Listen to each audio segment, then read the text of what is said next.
Hello, magandang gabi po. Anti-Colorum Unit Special Operation Group, still on the go. Holiday ngayon. Happy Chinese New Year po sa lahat.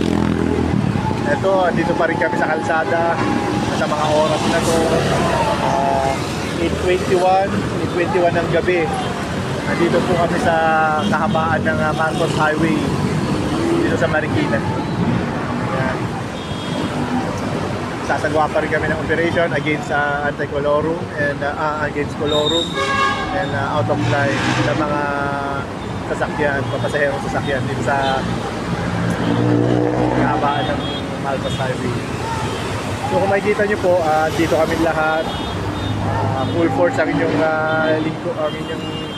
lingkod, ang aming grupo pala andito. Ito, nakahuli kami ng limang sasakyan, including apat na jeepney pala, sorry. Apat na jeepney at saka isang van. Okay. Ayan. Okay na sana, kanina pa sana dapat kami nakaalis dito, kaso medyo natala lang yung operation namin gawa nitong may isang sasakyan. May isang, kung mapapansin nyo, merong isang jeep dito na nakaparada dito sa gilid. Ito kasi yung muntik na tumakbo kanina, tatakbo na kanina eh. Hinarangan lang nitong mobile natin. Kaya hindi nakalayo. Ayan. So pinalagay na lang namin dito sa gilid. Sabi, huwag niyang alisin dyan. Dyan na lang siya. Ginamit niyang itong sidewalk, ginawa niyang dito sana siya tatakas eh. Dito niya isiningit para makadaan dito. Ayan. Ang driver po nito, wala na pong driver's license.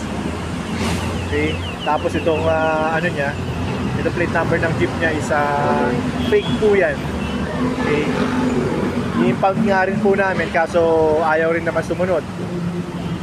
Yan. Yan po nangyari. So ito pang sitwasyon namin ngayon sa mga oras na to. Dito pa rin kami. Okay. Inaantay namin, tumawag na kami sa base namin at ipapasakay na lang namin to sa wrecker, sa tow truck namin. So yun lang po, magandang araw, magandang gabi at Happy Chinese New Year po sa atin lahat. Okay?